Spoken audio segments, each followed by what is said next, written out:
A mensagem de hoje é sobre como sair da caverna do desânimo em que nos enfiamos nesses dias difíceis pelos quais nós passamos. Examinaremos a experiência de Elias, o profeta sobre o qual acabamos de ler. Faz alguns anos que entrou para o vocabulário corrente a expressão raiz.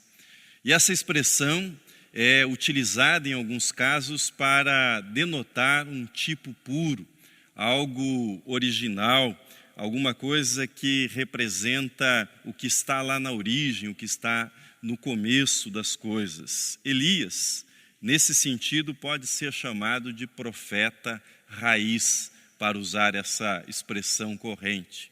Elias se vestia com peles de animais, usava o seu cinto de couro e ele não tinha morada fixa. Ele confrontava com aquela firmeza típica dos profetas, os reis, as autoridades, e ao mesmo tempo ele sabia ser terno com as pessoas que eram fracas, com aqueles que eram vulneráveis na sociedade do seu tempo, como no caso da viúva de Sarepta. Para os reis, como Acabe e Jezabel, ele era o perturbador de Israel. Mas para os necessitados, ele era a palavra consoladora de Deus, ele tinha uma palavra de conforto, uma palavra de encorajamento para aqueles que passavam por necessidades, que passavam por aflições. Elias é o típico profeta de Israel. Ao lado de Moisés, Elias é uma das maiores figuras do Antigo Testamento. Isso fica claro, por exemplo, na passagem no Novo Testamento, no qual é descrita a transfiguração de Jesus. E nessa transfiguração nos é dito que com Jesus conversavam Moisés e Elias. Assim como Enoque, Elias não passou pela morte física, ele foi arrebatado aos céus. Elias orou para que não chovesse, e não choveu por 3 anos e meio. Depois Elias voltou a orar e a água caiu sobre a terra na sua forma de chuva. Elias foi hospedado por uma viúva pobre, o filho dessa viúva morreu.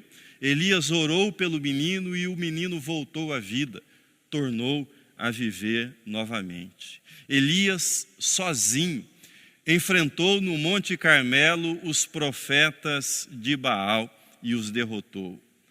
Atendendo à oração de Elias, Deus enviou fogo do céu e esse fogo que caiu do céu consumiu a oferta que havia sido depositada por Elias sobre o altar.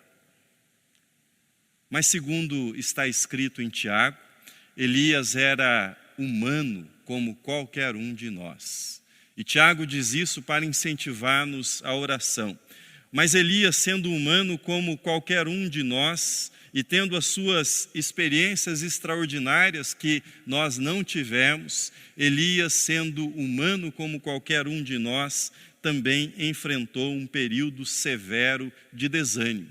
E o seu desânimo foi tão severo que ele chegou, num determinado momento, no texto em que nós lemos, a pedir que Deus o tomasse, que Deus o levasse, pois ele preferia morrer a continuar vivendo naquela situação. Foi quando ele se dirigiu e se enfiou na caverna no Monte Horebe, segundo o texto que nós acabamos de ler.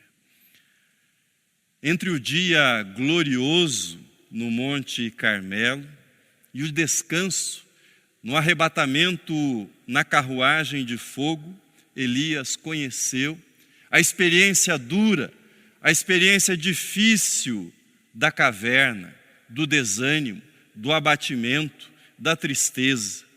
O profeta raiz, Elias, traz uma mensagem poderosa para todos aqueles que estão esgotados, que estão desanimados, que se sentem exauridos. O colapso emocional sofrido por Elias, esse colapso traz lições preciosas para todos que se encontram sem forças para reagir diante dessa crise que se abateu sobre o nosso país e que se abateu sobre todo o planeta. A questão que proponho para a nossa reflexão é a seguinte: como pôde um gigante, um homem da estatura espiritual de Elias, sucumbir ao desânimo? Como explicar que o homem que obteve uma vitória tão extraordinária no Monte Carmelo vá se enfiar numa caverna logo depois? Como entender que alguém que possuía uma experiência e uma fé tão firme em Deus batesse em retirada diante de um inimigo já vencido? Ele havia feito o impossível, mas ele desanimou. Desanimou diante de um obstáculo, mais precisamente de uma ameaça feita por Jezabel. Se ela quisesse de fato matá-lo, não teria enviado mensageiros para avisá-lo, teria enviado soldados que o encontrariam e tirariam a vida dele. A rainha era astuta, se matasse Elias, ele se tornaria um mártir. Mas se ele fugisse amedrontado, se ele se escondesse, rapidamente a mensagem de Elias seria esquecida e eles voltariam tranquilamente a cultuar Baal, o deus cananeu. E o que ela havia planejado deu certo. Pelo menos temporariamente deu certo.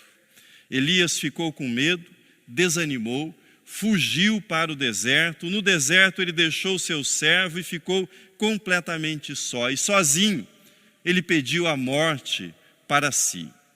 Era o esgotamento completo.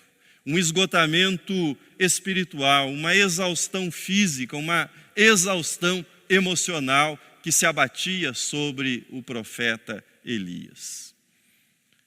Eu tenho lido e tenho ouvido relatos de desânimo nesses dias. Não sei se alguns desses relatos se aproximam da sua experiência, do que você tem vivido. Há aqueles que estão desanimados com a falta de horizonte de saída dessa crise. Há aqueles que estão desanimados com o ambiente político do nosso país. Isso também é verdade. Não há trégua. A cada semana se abre uma nova frente de conflito político. Há aqueles que estão desanimados porque perderam o trabalho, às vezes não perderam o trabalho, mas perderam renda, tiveram seus rendimentos diminuídos. Há aqueles que estão desanimados pelo mau testemunho de pastores evangélicos que insistem em vender, por exemplo, feijão mágico contra a Covid-19 e muitas coisas desse tipo que acabam aparecendo num momento ou outro nesses dias. Qual é a sua razão para o desânimo? Por que é que você está desanimado? Talvez a razão do seu desânimo seja uma mistura, seja uma junção. Tem um pouco de cada uma dessas razões que eu mencionei. Ia me esquecendo, talvez ainda nas razões para o seu desânimo estejam aquelas domésticas.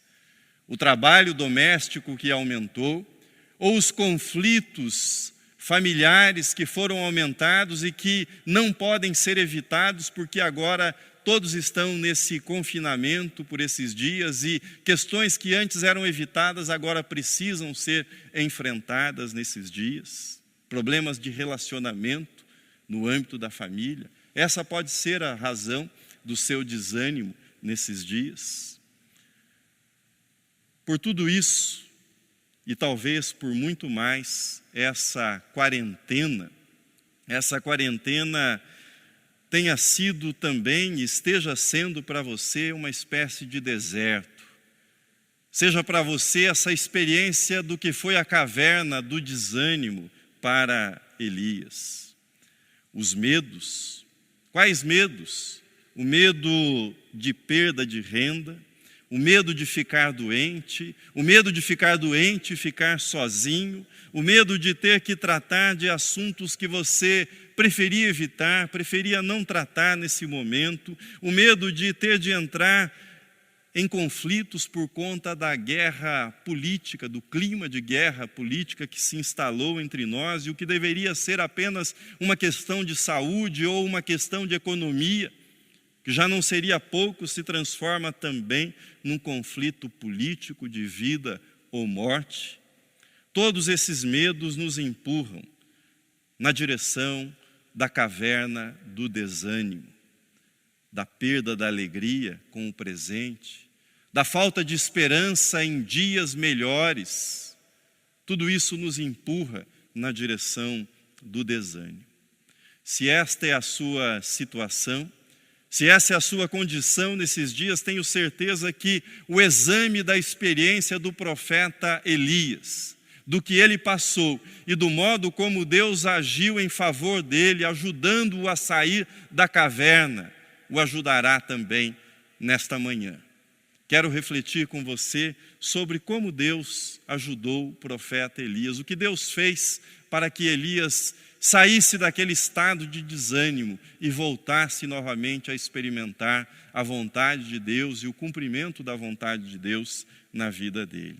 O que é que a experiência de Elias nos ensina? O que é que ela nos ensina sobre o modo como Deus age em nosso favor nesses dias para também nos tirar da caverna do desânimo? 3 coisas eu quero falar com você. A primeira delas é a provisão divina. Provisão. O primeiro recurso para tirar o profeta do desânimo foi colocá-lo para dormir. Psicologicamente, Elias se achava cansado demais para pensar ou traçar uma nova estratégia diante das ameaças feitas pela rainha Jezabel.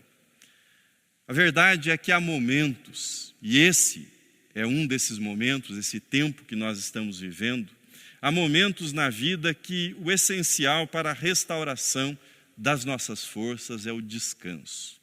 O descanso. O descanso como provisão divina para que as nossas forças sejam restabelecidas. É muito importante que isso seja observado nesse tempo que nós estamos vivendo. Uma das primeiras reações da imersão na quarentena foi retomar aquela lista de coisas que iríamos fazer. Livros que leríamos nesse período da quarentena, coisas para consertar em casa, reorganização de armários e outras tantas tarefas que nos impomos nesses dias. Ou, na experiência daqueles que estão no home office, fazer mais reuniões, aumentar a produtividade, uma vez que você não teria mais que perder o tempo no deslocamento, no trânsito todos os dias, principalmente para aqueles que vivem aqui na capital, na cidade de São Paulo. Mas os planos foram feitos. E na hora de execução? Na hora da execução faltou o ânimo, faltou a vontade, faltou a disposição. E isso faz com que nós fiquemos mais desanimados ainda, mais frustrados ainda, nos sentindo improdutivos, porque não conseguimos realizar todas aquelas coisas que nós julgávamos que teríamos tempo para fazer nesse período de quarentena. E nos tornamos ainda mais desanimados. Um gigante como Elias, um profeta raiz, como o tenho chamado nessa mensagem, ele nos ensina. Se você é humano, você se sentirá desanimado. Se você é humano, você se sentirá desanimado em algum momento da sua vida. E se você é humano, em algum momento você vai querer entrar numa caverna para chamá-la de sua, a sua caverna, o seu lugar do desânimo. E não há nada de errado com isso, porque você é humano.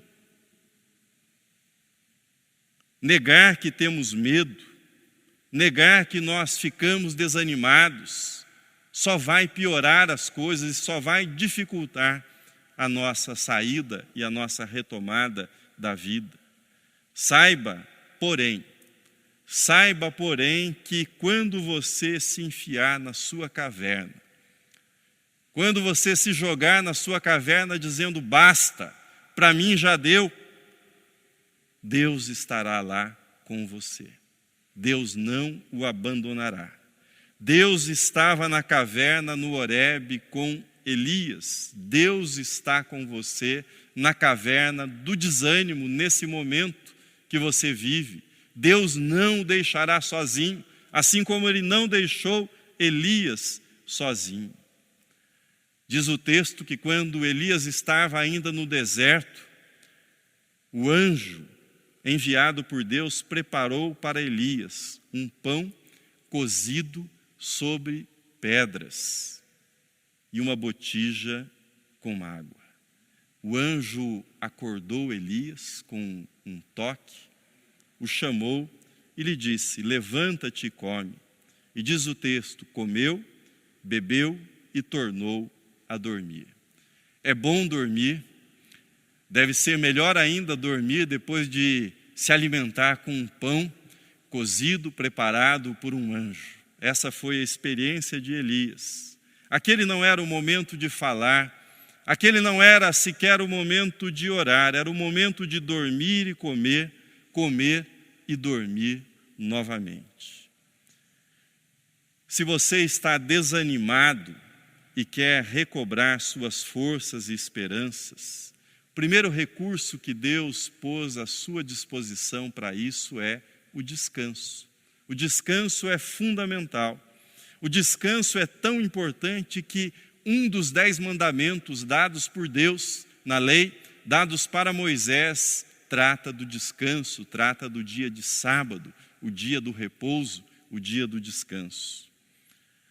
Você não sairá do desânimo se não amar a si mesmo o suficiente para reorganizar a sua vida. E reorganizá-la de modo que você consiga dormir bem, que você consiga alimentar-se de modo saudável e que você consiga exercitar-se, que você consiga praticar alguma atividade física nesses dias. Na provisão do sono, do pão e da água para Elias está o testemunho da importância que Deus dá para o nosso corpo, para a nossa vida, que nós chamamos de vida material, de existência material. Não negligencie o autocuidado, não negligencie a si mesmo nesses dias difíceis de desânimo que nós temos vivido. Esta é a provisão, o descanso, este é o recurso que Deus nos deu para que nós saiamos da caverna do desânimo nesse tempo. Segundo lugar, comunicação. Primeiro, provisão. Segundo, comunicação. Deus se dirige a Elias na caverna com uma pergunta direta e simples. Que fazes aqui, Elias? Que fazes aqui, Elias? Elias começa então a contar como ele havia sido fiel e o povo infiel. Mas além do povo não reconhecer que ele, Elias, era fiel, queriam ainda matá-lo. Elias conta para Deus que ele ficou sozinho na defesa de Deus, que ele ficou sozinho na defesa da lei de Deus. Uma pessoa desanimada normalmente é tomada por autopiedade.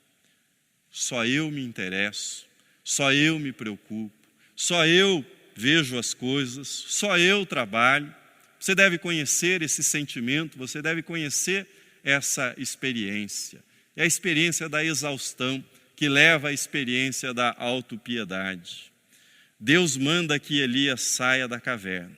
Um vento avassalador se abateu sobre o lugar, mas Deus não falou nada. Depois do vento veio um terremoto tremendo, mas Deus continuava em silêncio. Depois do terremoto veio o fogo, mas Deus não falou nada no fogo. Chegou então uma brisa suave, um vento tranquilo, e Elias saiu da caverna, cobriu a cabeça, e Deus falou com ele: que fazes aqui, Elias? Que fazes aqui, Elias? A pergunta de Deus para Elias não é uma repreensão. Deus não está repreendendo, Deus não está censurando o profeta, Ele está curando o profeta. Curando por meio do diálogo, dando a oportunidade para Elias do desabafo, que ele fale o que está no seu coração, o que está na sua alma, o que ele está sentindo naquele momento. Deus não está censurando, Deus está curando o profeta Elias por meio do diálogo, por meio da comunicação com ele. Quando começamos a falar com Deus, quando nós conversamos com Deus, quando nós colocamos diante de Deus aquilo que está na nossa alma, aquilo que nos aflige, nós entramos no caminho de saída da caverna do desânimo.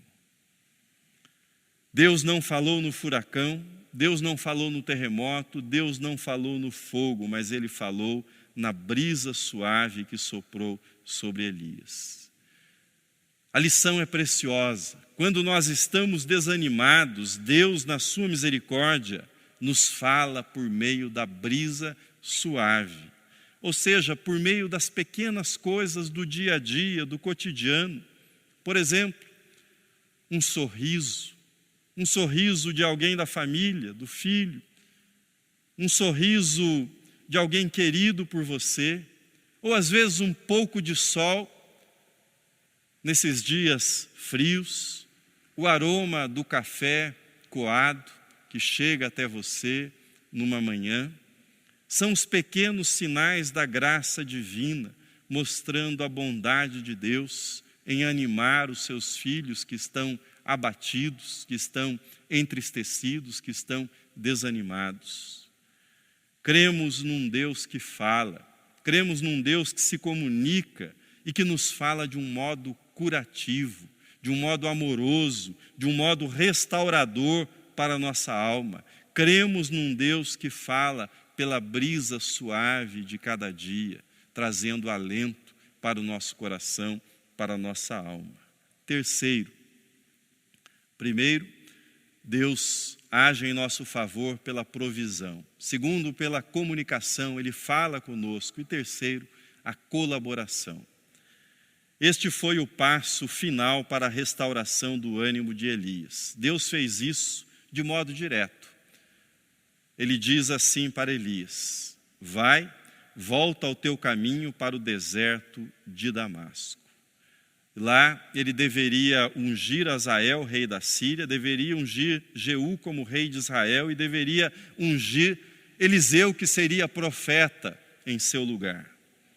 Mencionei na introdução dessa mensagem o mau testemunho dos evangélicos como um dos fatores de desânimo para nós, cristãos evangélicos, nesses dias também. Toda semana, alguma coisa esdrúxula é noticiada na imprensa. E o problema não é a imprensa noticiar, o problema é que essas coisas existem. São fatos, representam a realidade de parte do mundo religioso nos nossos dias. O fato é que isso produz em nós um sentimento semelhante ao de Elias. Estou só. Estou sozinho, estou só. Baal, o deus da fertilidade, parece ter vencido. Jezabel, a rainha da morte e da insanidade, parece ter triunfado definitivamente sobre a verdadeira piedade. Estou só. Mas Deus disse para Elias: também conservei em Israel 7.000. Todos os joelhos que não se dobraram a Baal e toda a boca que o não beijou. Assim o mau testemunho evangélico que aparece na mídia toda semana. Mas há também, e você não pode esquecer disso, há também o trabalho de formiguinha. Trabalho de formiguinha sendo feito por milhares de cristãos anônimos, para socorrer os necessitados, para diminuir o sofrimento das pessoas nessa pandemia. Isso é uma realidade. Aqui mesmo, na nossa igreja, irmãos do ministério diaconal, voluntários que se unem a eles, continuam realizando esse trabalho de formiguinha, buscando levar alívio para algumas famílias que sofrem nessa pandemia. Irmãos católicos são mostrados na imprensa aqui na cidade de São Paulo, distribuindo refeições para os moradores de rua, todos os dias, toda semana. O Papa Francisco, ontem, prestou sua homenagem aos coveiros, lembrando a condição desses trabalhadores, sempre desprezados, mal remunerados, mas ressaltando o trabalho importantíssimo que eles fazem, expondo a vida ao risco, mas oferecendo dignidade nessa hora tão difícil que é a hora de sepultar alguém querido. Essa é uma menção importante. Digo isso porque, seja no nível da ação ou das palavras, no nível das ações ou das reflexões, Deus tem conservado joelhos que não se dobraram a Baal. Outro exemplo para vocês, no âmbito da reflexão. Na sexta-feira recebi uma mensagem do reverendo Cleiton, pastor da IPI Central de Botucatu. Era uma mensagem enviando uma carta preparada pelo CEBEP, Centro Evangélico Brasileiro de Estudos Pastorais, que reúne pastores, lideranças leigas das igrejas históricas. E essa carta traz uma palavra muito oportuna para esse momento que nós vivemos. Ilustro isso para você lendo apenas pequenos trechos desse documento publicado pelo CEBEP. Conclamamos a todos para que sejamos gratos a Deus pela ciência, pela inspiração que deu àqueles que contra tudo e todos se dedicaram a conhecer os mistérios da criação, desvendando os enigmas da natureza, proporcionando-nos, além de uma vida melhor, segurança e esperança. Convocamos para um empenho contra o obscurantismo daqueles que, em nome da religião, afirmam haver incompatibilidade entre fé cristã e a ciência.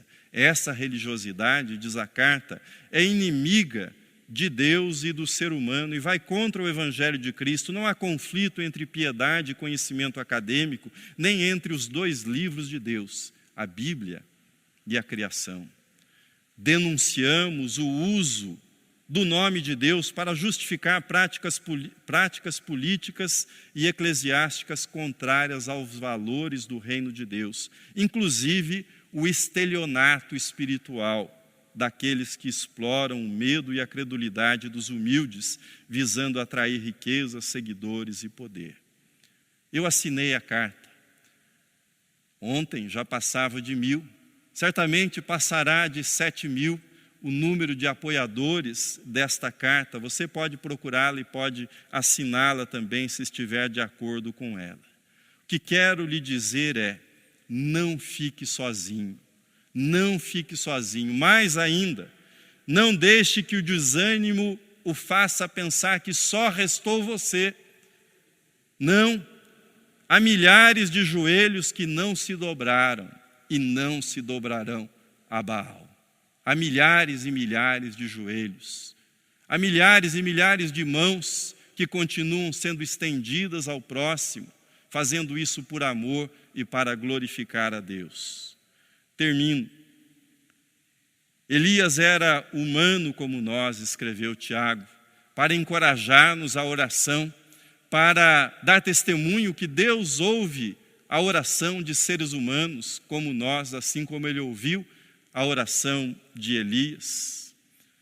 Mas também Elias era humano como nós, e por isso entre o Carmelo e a carruagem de fogo haverá o deserto, haverá a caverna, assim como existiu, assim como Elias experimentou o deserto e a caverna.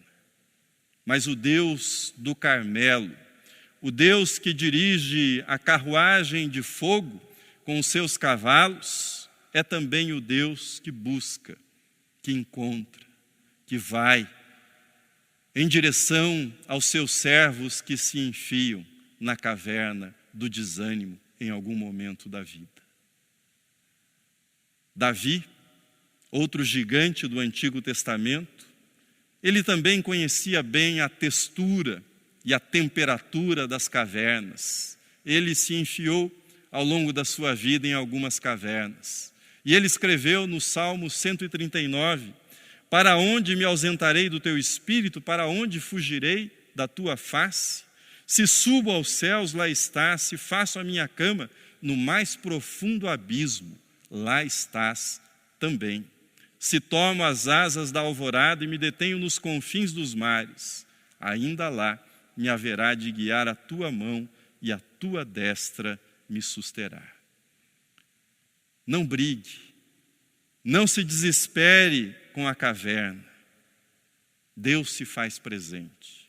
Deus se faz presente com pão e sono para você. Ele sopra sobre a sua vida o vento suave da graça, o vento suave da misericórdia e da providência.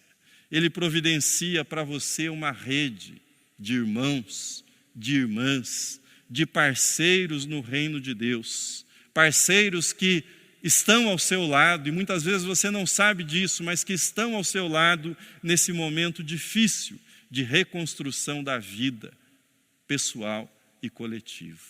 Parceiros que, assim como Elias, assim como os profetas, assim como Moisés, proclamarão a mensagem: ouve, ouve, ó Israel, o Senhor, nosso Deus, é o único Senhor. Amém.